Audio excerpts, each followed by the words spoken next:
प्रियजनो, आपल्या प्रभू येशू ख्रिस्ताच्या नावानं आपल्याला प्रेमपूर्वक शुभेच्छा. आपण नवीन महिन्याच्या पहिल्या दिवशी आलो आहोत. फक्त मागे वळून पहा, आपण 6 महिन्यांचा काळ पार केला आहे. असं वाटतंय की वर्ष फक्त आत्ताच सुरू झालं, पण वर्षाचा अर्धा भाग संपलाय. तरी सुद्धा देवाचा हात आपल्याबरोबर होता आणि त्याने आपल्याला अद्भुतपणे मार्गदर्शन केलं आहे. येशू ख्रिस्ताने आपल्याला जसं त्याने वचन दिलं होतं तसंच आपला हात धरून मार्गदर्शन केलं आहे.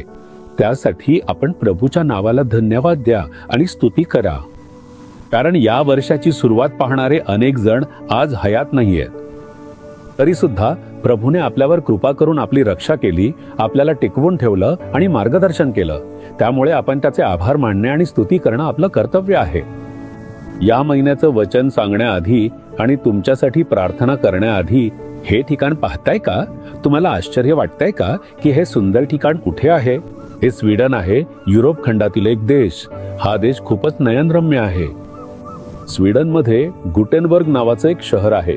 मी इथे पुनरुत्थान प्रार्थना घेण्यासाठी आलो आहे. हे ठिकाण त्या शहराजवळचं एक मंत्रमुग्ध करणारं बेट आहे. हे बेट पाहायला खूपच सुंदर आहे. मी या बेटावर बसून तुमच्याशी बोलतोय. तुम्हाला माहिती आहे का, येशूची निर्मिती किती सुंदर आहे? इथले लोक खूप नशीबवान आहेत. त्यांना नैसर्गिक वातावरणात आनंदाने जगता येतं. हे किती आनंददायक आहे.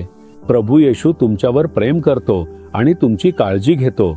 म्हणूनच तो तुम्हाला त्याचे वचन देतो, जेणेकरून तुम्हाला दिलासा, आधार आणि मार्गदर्शन मिळावं. तुम्ही उत्सुकतेने वाट पाहत आहात का की या महिन्यासाठी प्रभू तुम्हाला कोणते वचन देणार आहे? यशया 58व्या अध्यायाच्या 11व्या वचनात लिहिले आहे आणि ते असे सांगते, परमेश्वर तुझा सततचा मार्गदर्शक होईल. तो अवर्षण समयी तुझ्या जीवास तृप्त करील, तुझ्या हाडांना मजबूत करील. तू भरपूर पाणी दिलेल्या मयांप्रमाणे होशील, पाणी कधी न आटणाऱ्या झऱ्याप्रमाणे होशील. प्रभू नक्कीच तुम्हाला दररोज मार्गदर्शन करेल. त्याने आतापर्यंत तुम्हाला मार्गदर्शन केले नाही का? तो पुढेही तुम्हाला मार्गदर्शन करेल. जेव्हा एक मेंढपाळ आपल्या मेंढ्यांना चरायला घेऊन जातो, तेव्हा शास्त्र सांगते की तो त्यांना मार्गदर्शन करतो. त्याचप्रमाणे येशू, तो चांगला मेंढपाळ, तुमच्या आयुष्यात तुमच्या पुढे जाईल आणि तुम्हाला अद्भुतपणे मार्गदर्शन करेल. तो तुम्हाला हवी असलेली प्रत्येक गोष्ट पुरवेल. येथे तो 3 प्रकारच्या आशीर्वादांचे वचन देतो. प्रथम, प्रभू म्हणतो, मी तुला तृप्त करीन. तृप्त करणारा आशीर्वाद. जेव्हा येशू ख्रिस्ताने 5 भाकऱ्या आणि 2 मासे लोकांना दिले, त्यांनी कधीच असे म्हटले नाही, मी तुम्हाला थोडे देतो पण तुम्ही घरी जाऊन पोटभर खा. याऐवजी प्रभूने त्यावर आशीर्वाद दिला, जेणेकरून सर्वांनी पोटभर खाल्ले आणि उरलेलेही घेऊन गेले. तुम्हाला तुमच्या तृप्तीसाठी आशीर्वाद मिळेल. तो तुम्हाला अशा प्रकारे आशीर्वाद देईल की तुम्ही म्हणू शकाल, प्रभूने मला किती छान आशीर्वाद दिला आहे. तो तुम्हाला आनंद आणि तृप्ती मिळावी म्हणून आशीर्वाद देईल. दुसरे म्हणजे तो तुमच्या हाडांना बळकटी देईल. तो तुम्हाला निरोगी करेल. जर तुम्ही अशक्त किंवा आजारी असाल तर प्रभू तुम्हाला उत्तम आरोग्याचा आनंद घेऊ देईल. प्रभू तुमच्यासाठी एक चमत्कार करेल, जेणेकरून तुम्ही निरोगी जीवन जगू शकाल. तिसरे म्हणजे प्रभू म्हणतो, तुम्ही अशा झऱ्यासारखे व्हाल ज्याचे पाणी कधीच आटत नाही. तुम्ही पाण्याने सिंचित बागेसारखे व्हाल. जर तिथे झरा असेल तर त्याच्या शेजारील बाग किती सुपीक होईल, नाही का? त्याचप्रमाणे प्रभू म्हणतो, मी तुमचे जीवन समृद्ध करीन. तुमचे कोरडे जीवन सुपीक होईल. तुमच्या उत्पन्नात, कामात, कुटुंबात आणि व्यवसायात समृद्धी आणि चांगुलपणा असेल. प्रभू आपल्याला ही वचन किती प्रेमाने देतो ते पाहिलत का?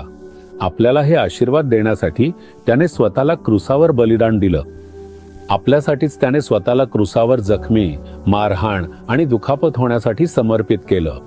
तो तुमच्यावर किती प्रेम करतो? त्याच्या बलिदानाच्या गाढ प्रेमाची आठवण ठेवून येशूचे स्तुती करा.